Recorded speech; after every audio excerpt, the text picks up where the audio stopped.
Géopolis Télévision, dans les profondeurs de l'économie africaine.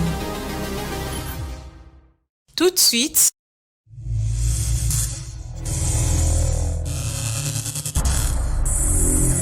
le journal.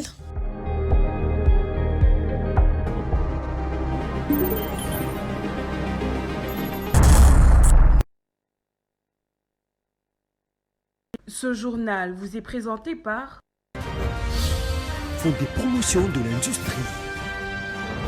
Votre partenaire privilégié pour la réussite de vos projets.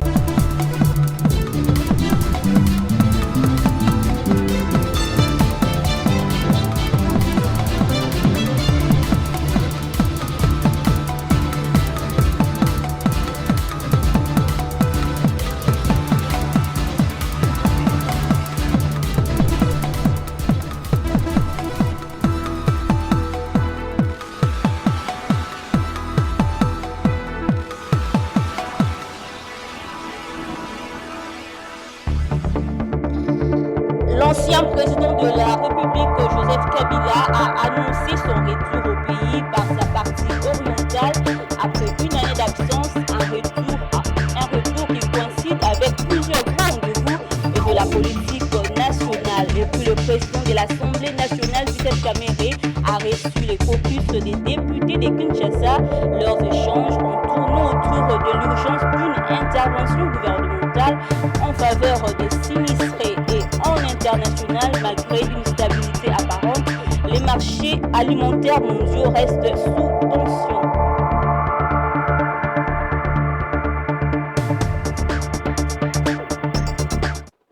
C'est la grande édition. Madame, Messieurs, bonsoir et bienvenue. Après une année d'absence au pays, l'ancien président de la République démocratique du Congo, Joseph Kabila, annonce son retour au pays via sa partie orientale. Ces retours qui coïncident avec plusieurs grands rendez-vous de la politique nationale sonnent comme un acte politique minutieusement préparé par celui qui s'est affiché depuis comme opposant au régime de son successeur Félix Antoine Tshisekedi. Joseph Junior Owawa pour les commentaires. En annonçant son retour dit immédiat en RDC après une année d'absence, Joseph Kabila choisit la partie orientale du pays comme porte d'entrée. Président du Congo démocratique depuis 18 ans, l'homme connaît les arcanes de la société congolaise sur tout le plan. Cette expérience fait de lui l'un des acteurs principaux de la vie publique du pays. Alors que la RDC est confrontée à une guerre d'agression menée par le Rwanda, le pays a actionné toutes les batteries pour tenter de ramener la paix et la sécurité, particulièrement dans sa partie nord-est, dans le nord et le sud Kivu, où des pans importants de son territoire sont occupés par les rebelles du M23 et de l'Alliance Fleuve Congo. Et si du côté militaire, les affrontements sont actuellement à un rythme relatif, sur le plan de la diplomatie, les contacts sont renforcés. Avec Washington par exemple, Kinshasa prévoit d'instaurer une coopération bilatérale directe sur la gestion minière et sécuritaire au-delà de pourparlers menés par le EAC et la SADC au niveau sous-régional. Joseph Kabila, dont la première sortie médiatique post-présidence de la République avait suscité vive réaction au sein de la classe politique et sociale du pays, a depuis lors multiplié les interventions publiques pour notamment rappeler le rôle central de l'actuel chef de l'État Félix Antoine Tshisekedi dans la crise que traverse la RDC en présentant son successeur à la fois comme le problème et la solution. Drôle de coïncidence, Joseph Kabila vient d'annoncer son retour 24 heures après la fin des consultations politiques initiées par le président Tshisekedi en vue de la formation du gouvernement d'union nationale et 24 heures après la clôture des travaux marquant le 23e anniversaire de son parti le PPRD à la veille de pourparlers de Doha au Qatar entre le pouvoir et la rébellion. Au-delà des apparences, tout laisse à penser que le pays tend vers un challenge plus ambitieux pour permettre l'engagement de toutes les parties, opposition armée et non armée, pouvoir et société civile, vers un dénouement de la situation. Pendant que la RDC continue d'occuper les grands titres de l'actualité, l'Union africaine désigne Faure Gnassingbé, le chef de l'État togolais, comme son médiateur dans la crise. Les voies de la paix étant insondables que les intentions de la guerre, la communication devrait-elle être plus fluide entre les héritiers et Adema, Tshisekedi et Kabila? Attendons de voir si les francophones pourront surmonter les limites des Joao Lourenço. Toujours dans le même registre. Les retours annoncés de l'ancien président Joseph Kabila en RDC suscitent beaucoup de controverses. Sans fixer de date, l'ancien chef de l'État, à travers une déclaration écrite, annonce qu'il rentrerait sans délai au pays à travers la partie orientale. Bien que Joseph Kabila n'a pas cité une ville ou l'intention d'atterrir, plusieurs en RDC estiment que l'ex-Raïs se dirigera vers les zones occupées par le M23, un acte de trahison, estime en avance Jonas Tchombela, qui a été joint au téléphone de la rédaction.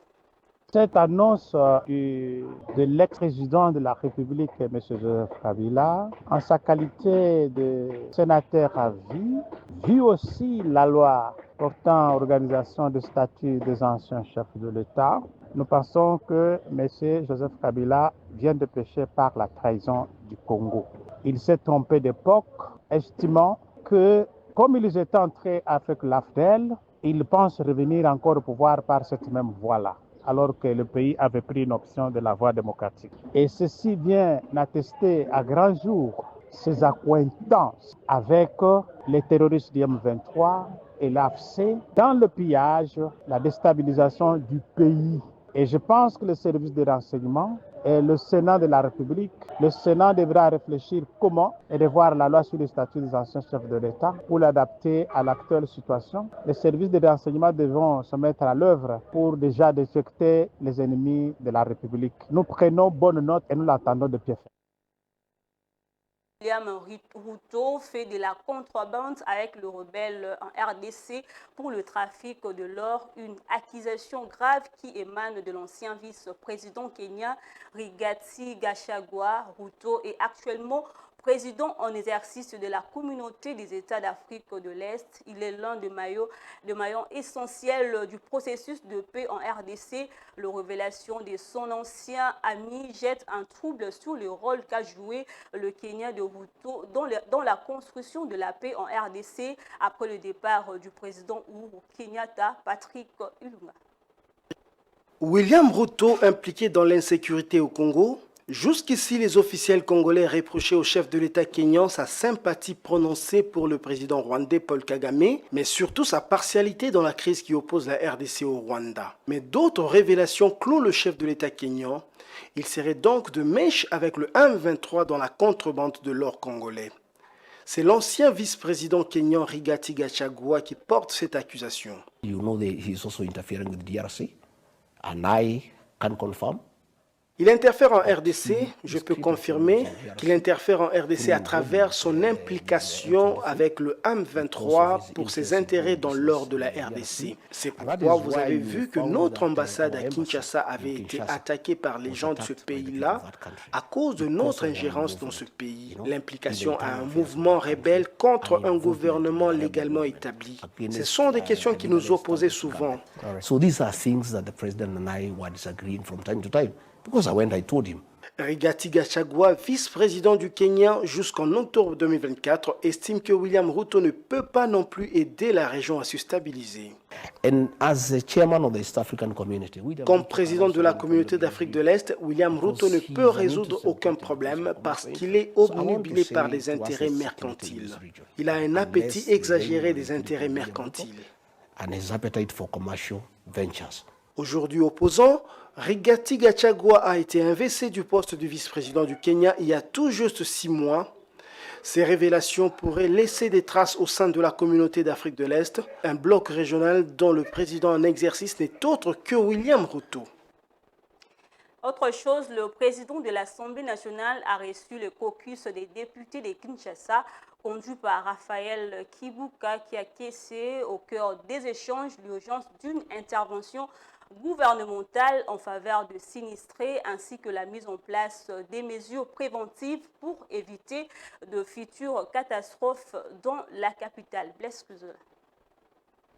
Très victime de la pluie diluvienne qui s'est abattue dans la capitale congolaise le week-end dernier, le député national élu de Kinshasa était chez Vital Kamerhe, président de l'Assemblée nationale, pour mettre en place des actions parlementaires conjointes afin d'une convocation urgente de la première ministre et d'autres membres du gouvernement concernés. Les représentants des Kinois ont fait pression pour avoir toutes les précisions possibles sur la prise en charge des sinistrés. Kinshasa ezala matanga. Président de l'Assemblée a bengisi biso ba élu Kinois. Tozali 56, tozo représenter 11% à l'Assemblée nationale. Pour na kosoana bato bazali na gouvernement central pour que bango non seulement bazwa en charge ma victime ou bazali compter en termes de milliers, mais aussi baebisa biso comment est-ce qu'ils s'organisent pour que makambo boye se répéter sous tes lobby. Na prise na ba échange autosali ba député mususu ba collègue ba lobby que ba eo tomoni na stade bazo représenter même pas 10% ba victime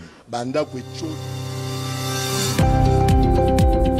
kufi ba effet personnel ba diplôme ba biloko ebele kei tozomi tuna comment est-ce que l'état azo s'organiser non seulement azo ba o bazali déjà na ba morgue en charge pour bakunda bango mais aussi au bazana ba hôpitaux pe baye o bazali victime ya ba perte ya ba bien au to bengi matériel. Dans la logique, gouvernement central a décrété deuil national parce que 30 amo ba kei o to yebi provisoirement na ba o to koyeba na ndenge mikolo zali ko poussa la main zali ko kita, c'est quelque chose qui dérange vraiment mitema na biso. Après avoir écouté attentivement les interventions des élus nationaux de Kinshasa, le speaker de la chambre basse du Parlement, le professeur Vital Kamerhe, a profité de cette réunion pour annoncer la convocation devant la plénière le mercredi 16 avril 2025 de la première ministre Judith Suminwa et de tous les ministres sectoriels ainsi que celui des Finances et le ministre d'État en charge du budget afin de répondre aux préoccupations des représentants du peuple sur la mise en œuvre de mesures préventives et l'intervention humanitaire du gouvernement face à cette catastrophe naturelle dont on pouvait éviter les dégâts. Rappelons que le gouvernement n'a toujours pas exploité les rapports de la commission spéciale de cette chambre qui était mise en place, placée sous la présidence du député national Augustin Matata Pogno pour aborder 3 défis majeurs qui affectent la ville-province de Kinshasa, à savoir l'insalubrité, les constructions anarchiques et les embouteillages. Avec nous pour en parler, professeur Raphaël Chimanga, directeur de l'école générale d'Ilo. Professeur, vous venez de suivre cet élément. Comment expliquez-vous les inondations survenues récemment à Kinshasa? Un phénomène d'abord naturel des inondations, c'est qu'il y a un excès d'eau qui a surgi, qui a débordé les cours d'eau, et c'est ça ce qu'on appelle inondation. Et malheureusement, c'est que lorsqu'il y a eu ce débordement, les intérêts socio-économiques, les vies humaines ont été affectées. C'est ce que nous sommes en train de voir. Alors, qu'est-ce qui se passe? C'est que nous sommes dans une région qui est prédisposée au phénomène d'inondation. Lorsque nous prenons sur l'ensemble des catastrophes naturelles ou bien catastrophes hydroclimatiques qui surgissent dans notre région, nous voyons que nous avons en premier lieu les catastrophes liées aux inondations qui occupent une part importante. Voilà. Et puis, nous devons aussi savoir que dans notre région, environ 33 millions de personnes se trouvent dans un rayon de 10 km d'un grand cours d'eau. C'est que les risques d'exposition aux catastrophes d'inondation est très très élevé. C'est que nous devons apprendre à vivre avec l'inondation. Une façon d'apprendre à vivre avec l'inondation, c'est de considérer l'inondation pas toujours comme une menace, mais aussi comme une opportunité dans la perspective de valorisation des services des ressources en eau. C'est que l'inondation, c'est un excès d'eau. Cet excès d'eau-là peut être rentabilisé pour soit l'irrigation pour soit l'aquaculture, ainsi de suite. Donc c'est quelque chose, c'est la gestion même. Là, nous parlons de la gestion intégrée des inondations. Mais j'arrive d'abord, je vais expliquer ce qui se passe, ce qui s'est passé, ce que nous sommes en train de déplorer. C'est que il y a eu d'abord l'onde d'inondation qui a été observée en amont du bassin versant de la rivière Ndjili. C'est que vers Lukaya, il y avait déjà quelques jours, l'onde d'inondation a été observée. Et cette onde d'inondation a progressé, qui vient bien entendu d'un phénomène naturel, n'est-ce pas? Lorsqu'il y a excès d'eau, ça provoque les inondations. Et des phénomènes comme ça surgissent à différentes périodes de retour. Ça peut arriver à 10 ans, ça peut arriver à 15 ans, ça peut arriver à 50 ans, ainsi de suite. C'est comme ça. Oui, c'est périodique, c'est cyclique. Ce sont des phénomènes environnementaux qui sont cycliques, n'est-ce pas? C'est que c'est arrivé aujourd'hui, il faudra que nous puissions nous attendre que ça puisse encore arriver dans l'avenir. Ce sont des périodes, des phénomènes cycliques, n'est-ce pas? Alors, Alors, le problème, c'est que lorsque ces phénomènes naturels se produisent, alors, avec la progression de cette onde d'inondation, il y a eu maintenant un fait cumulé des activités anthropiques. C'est que l'eau, l'excès d'eau qui est arrivé au niveau de la rivière Ndjili a trouvé une situation anormale. C'est que les lits normaux, les lits du cours d'eau, les lits de l'eau que l'eau occupe, c'est les lits d'un bassin versant, est maintenant empiété avec l'urbanisation non contrôlée. Ça va. Alors, c'est que le lit là est occupé par les habitations et consorts. Et la rivière, l'eau n'a fait que occuper son grand lit. Et il y a eu une obstruction. L'écoulement qui venait avec une grande vitesse, qui a trouvé l'obstruction, a cherché comment est-ce qu'il fallait trouver une autre voie pour pouvoir être évacué. C'est ainsi que ça s'est propagé avec une grande vitesse, une grande hauteur, si bien que même les toitures des maisons étaient englouties, emportées. C'est ça, en quelque sorte, ce que je peux expliquer. Mais je vais un peu revenir. Professeur, est-ce que les inondations, les constructions anarchiques sont à la base des inondations aujourd'hui à Kinshasa? Grande part de l'action anthropique. C'est ce que nous sommes en train de déplorer. Puisqu'il y a la loi sur l'eau qui exige à ce qu'il y ait un périmètre de protection pour les cours d'eau. Ce périmètre de protection va jusqu'au-delà de 100 mètres. Voilà, oui. Et vous allez voir que pour les cas d'espèce, la rivière Ndjili, ce périmètre de protection n'existe presque pas. Il n'est pas respecté. Les gens ont construit jusque sur les berges. Vous trouvez? Alors, ça, c'est un problème. C'est qu'il y a occupation anarchique des lits des rivières. Alors, il faudra remédier à cela. Il faudra que nous puissions dégager, n'est-ce pas, nos rivières et que nous puissions créer ce que nous pouvons appeler des galeries forestières autour de nos cours d'eau. Voilà, ça c'est un. Deux, je suis en train de parler des contrôles des inondations, les systèmes de prévention des inondations et d'alerte précoce.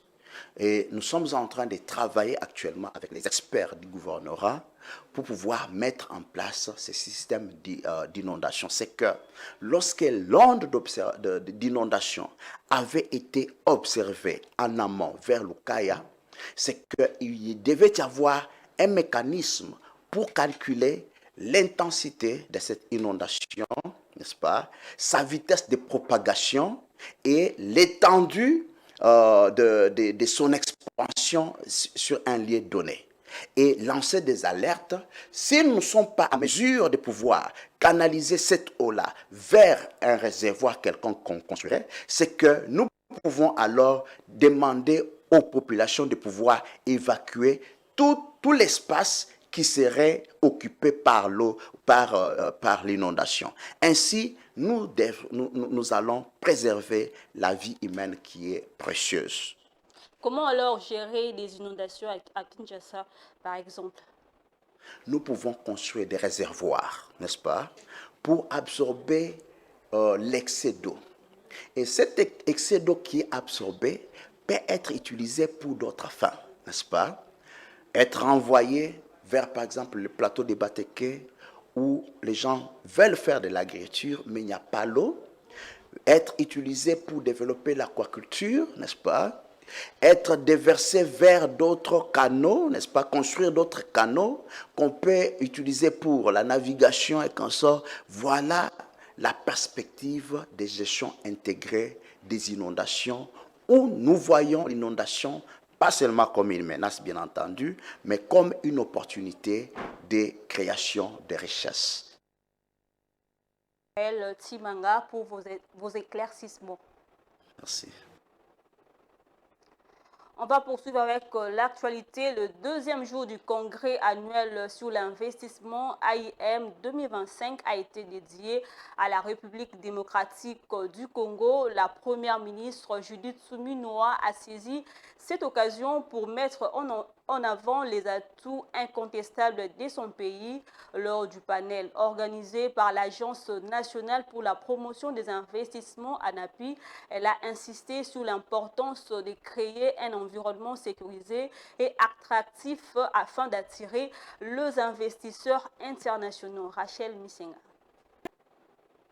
Les congrès annuels sur l'investissement AIM 2025 a été l'occasion pour la RDC de renforcer son partenariat avec des investisseurs internationaux, comme l'a souligné la première ministre Judith Suminwa.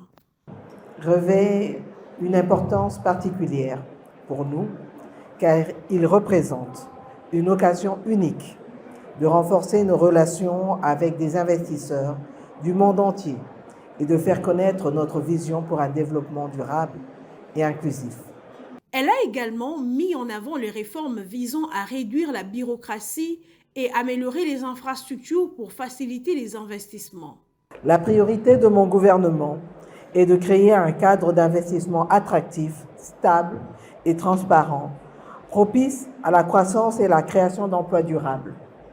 Nous sommes pleinement conscients que l'investissement privé est essentiel pour stimuler notre développement économique.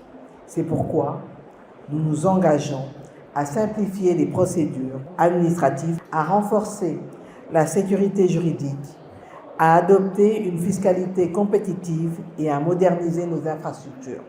Le vice-premier ministre du plan, Guylaine Nyembo, a dès son côté confirmé l'engagement du gouvernement congolais à favoriser un environnement propice aux investissements, en particulier à travers le partenariat public-privé. L'Agence nationale pour la promotion des investissements ANAPI en sigle a quant à elle présenté les opportunités d'investissement en RDC. Et en sport, dans une correspondance adressée au président des commissions électorales et des recours électoraux, les CONOR de la FECOFA dénoncent un climat malsain entretenu depuis plusieurs jours, notamment par des messages de désinformation visant certains candidats. L'objectif affiché est de décrédibiliser le processus électoral en cours. Blaise Pouzola.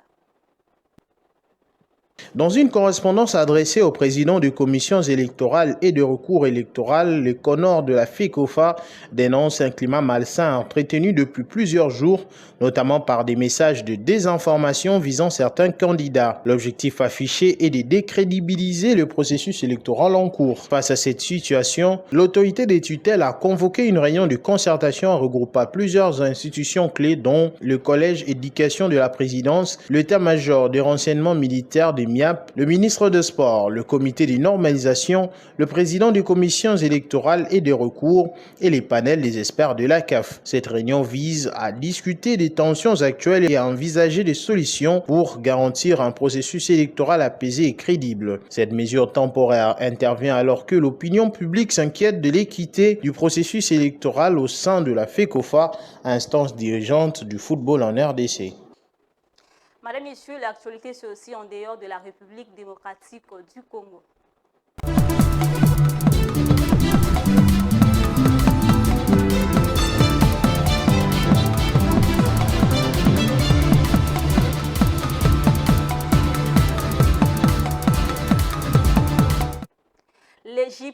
l'ambition de devenir un fournisseur stratégique d'énergie propre pour l'Europe. En signant ces nouveaux accords, les autorités marquent une étape majeure dans leur volonté de faire du pays un hub de l'hydrogène vert. Suivez.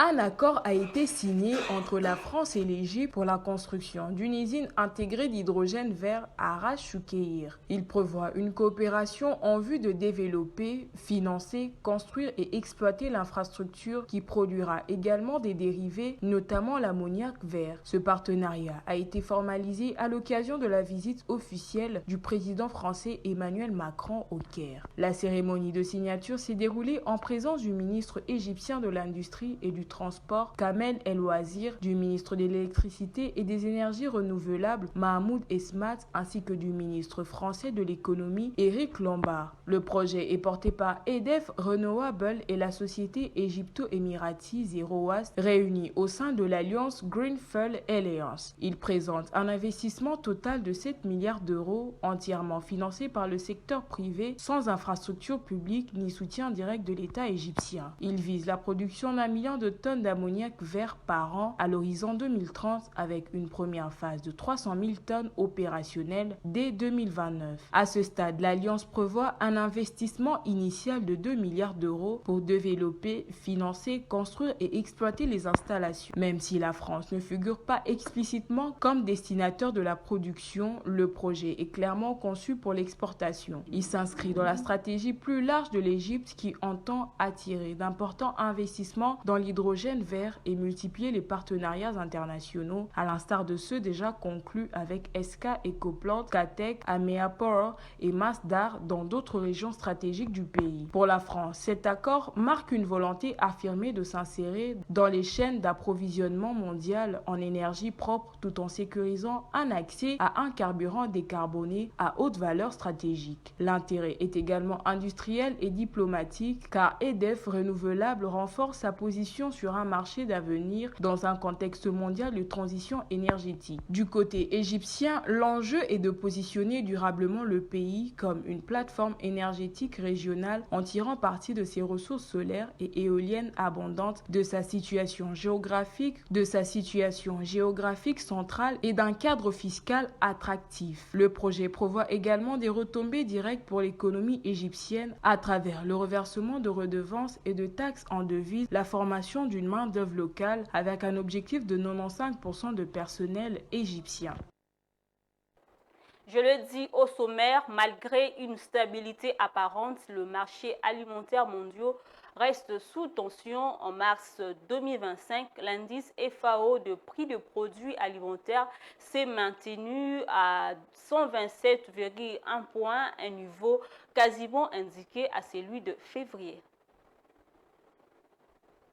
Cette apparentée accalmie masque des mouvements contrastés entre les différentes denrées. La baisse des prix des céréales et du sucre a été contrebalancée par la hausse des prix des huiles végétales et de la viande, tandis que les produits laitiers ont vu leur prix connaître un certain équilibre. Dans le détail, les prix mondiaux des céréales ont reculé de 2,6% par rapport à février pour atteindre leur plus bas niveau depuis plusieurs mois. Le bleu, notamment, a vu ses prix baisser grâce à une amélioration des conditions climatiques dans les grands pays producteurs de l'hémisphère nord. Toutefois, la tension commerciale internationale, les fluctuations des devises et le resserrement de l'offre en Russie ont tempéré cette baisse. Même tendance pour le maïs, en recul après plusieurs mois de hausse. L'amélioration de la météo au Brésil, le lancement des récoltes en Argentine et les perspectives plus modestes aux États-Unis ont pesé sur les cours. À cela s'ajoute une demande chinoise à l'importation plus faible que prévu dans un contexte d'incertitude sur les politiques commerciales. Du côté du riz, la tendance est aussi à la baisse, moins 1,7% en raison d'une demande molle et de disponibilité exportable jugée abondante. À contre-courant, les huiles végétales enregistrent une hausse marquée des prix de 3,7%. Le principal moteur, une offre insuffisante d'huile de palme en Asie du Sud-Est, affectés par une baisse saisonnière de la production. Les prix de l'huile de soja ont eux aussi grimpé, portés par une forte demande à l'export, en particulier en raison de leur compétitivité. Les huiles de collase et de tournesol n'échappent pas à la tendance haussière dans un contexte de tarissement de l'offre et de forte demande mondiale. Le secteur de la viande enregistre également une légère hausse des prix, plus 0,9%. La viande porcine a notamment tiré les prix vers le haut grâce à la reprise des exportations allemandes suite à la levée de l'embargo lié à la fièvre afteuse par plusieurs partenaires commerciaux. Si l'indice FAO reste stable pour le deuxième mois consécutif, le marché mondial des denrées alimentaires reste fragile, exposé aux aléas climatiques, aux tensions géopolitiques et aux incertitudes commerciales. C'est le cas notamment des produits tels que les huiles et la viande, des denrées alimentaires particulièrement sensibles aux ruptures d'approvisionnement et à la volatilité des devises. Madame, Messieurs, on va prendre à présent la revue de presse.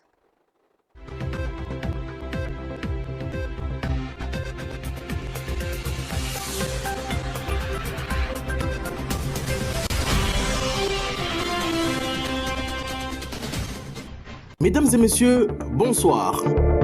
Commençons cette revue par le Nouvel Observateur qui revient sur les fortes pluies qui se sont abattues sur Kinshasa dans la nuit du vendredi 4 au samedi 5 avril 2025. Ces intempéries ont mis en lumière la déliquescence de l'État congolais, écrit-il.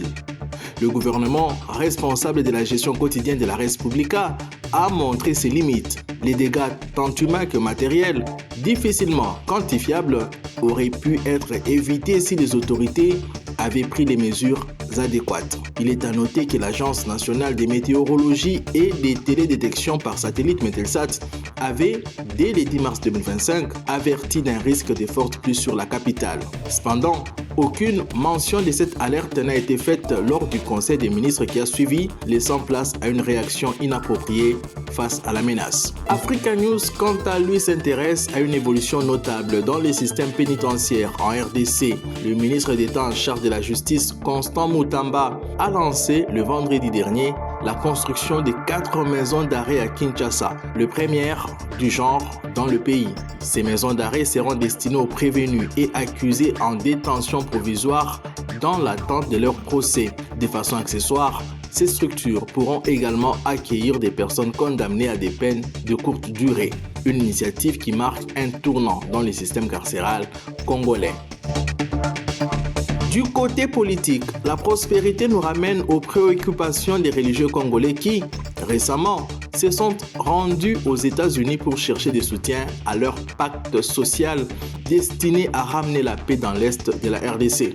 Le président de la Conférence épiscopale nationale du Congo, Senko, interviewé par Jeune Afrique, a exprimé son absence de crainte face à une éventuelle interférence entre les processus en cours. Il a également souligné que la formation d'un gouvernement d'union nationale ne résoudrait pas tous les problèmes du pays.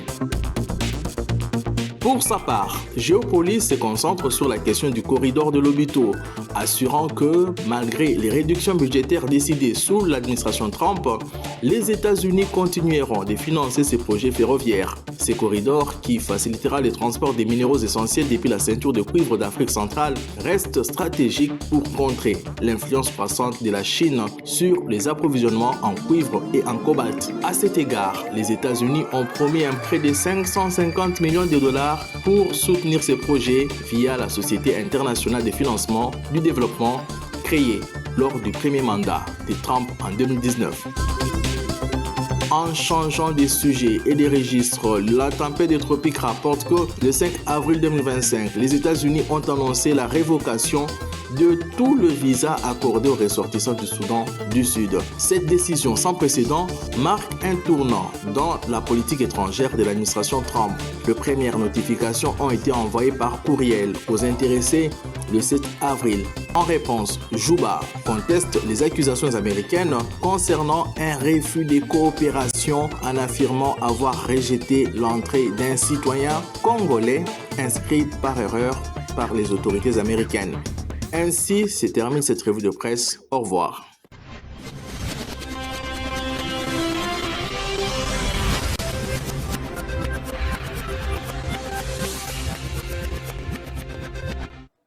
Ce journal est terminé et je vous rappelle les différents titres. L'ancien président de la République, Joseph Kabila, a annoncé son retour au pays par sa partie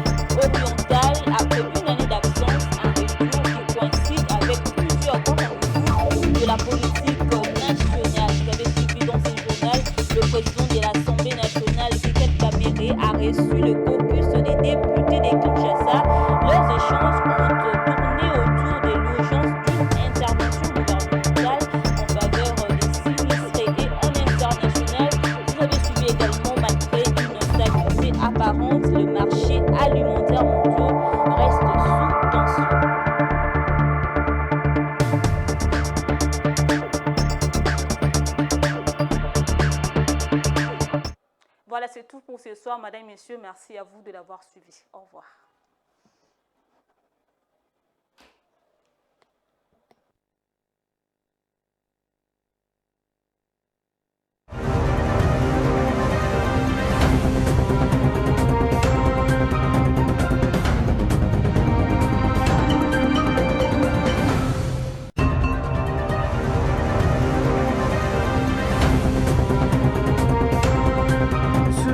Vous a été présenté par Fonds des promotions de l'industrie.